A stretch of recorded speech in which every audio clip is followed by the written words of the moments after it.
too good to be true. That's the theme, okay? I recently saw a deal come across. It was a Class A luxury property and with little to no value add, okay? So just in case some of the audience that might not understand, there's no upside in basically you cannot fix up something to, let's say, bring rents from $900 to $1,300. Just there's not a big rent increase. It's simply the property's already stabilized. It's at market rents. So think of it like it's already at $2,000 a unit and it can only go up like $100 next year, just whatever the market gives you. And so this Class A deal, they had a projected IRR return of 23%. All right. Dennis, I don't know if you're chuckling right now, but Class A deal that's stabilized, investors will be more than happy to invest in that deal at 12%.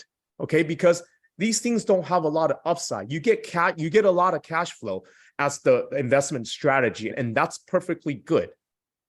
But to have to advertise it at 23% IRR, it makes absolutely no sense. And the sad thing about this deal is that these guys, maybe because I stopped digging after I saw that IRR, I'm just like, yeah, this is yes. But these guys, I think they were claiming that they have over $1 billion AUM. Okay. So I'm like, okay, so if you are true, you obviously have a lot of experience. Why do you need to advertise your deal as such an unrealistic projected IRR? Even if you could hit it, why would you ever advertise that? You're setting yourself up for failure.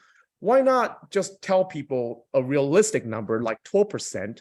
And then, hey, if you do hit 22, awesome. You look even better than you sold your deal as, right? So that is such an obvious, huge red flag. So I want to start there. Yeah. So this is such a great point. So out of like my 12 to 15 deals as an LP, most of my early deals I invested in were all 20+% IRRs. Not one of them hit 20% IRR. So I always laugh at the 20%. And then what I've learned from being an operator and stuff, I find the mid-teens as the sweet spot. But then as an operator, you should have ways to get it to the 20% IRR, but you should only be showing the 13 to 15. But you want to have, I call them levers. I'm not underwriting a water efficiency plan. That's easy, low-hanging fruit. We're going to do that. That should get us 1% or 2%. I'm not underwriting a refi. That should get us 1% or 2%. I'm not underwriting rent increases because right now it's a little dangerous to be underwriting rent increases. But if I do get us a marginal rent increase, good, that's a bump or 2. I'm underwriting 55% operating expenses, but realistically speaking, I think I could do 50.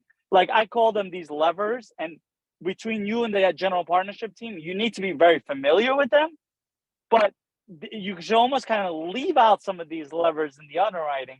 So show them the 13, the 14, the 15% IRR, and hold back the 20 for that upside, because I've never had a 20 actually perform in my history. I don't know about you. Yeah, no, that's right. And actually, I missed a subtle point. The Class A deal that I was just telling you about, projecting 22, 23% IRR, what we specialize in is in that value add space where we're making improvements and getting the rent bumps, right? So even those kind of deals, which is quote unquote slightly riskier, we're only underwriting to a 15% IRR. And to your point, Dennis, we are trying to get above 20% internally, right? But we would never advertise that to our investors. Just to help the audience understand this, you have a riskier deal, value add, but we're only projecting 15 IRR.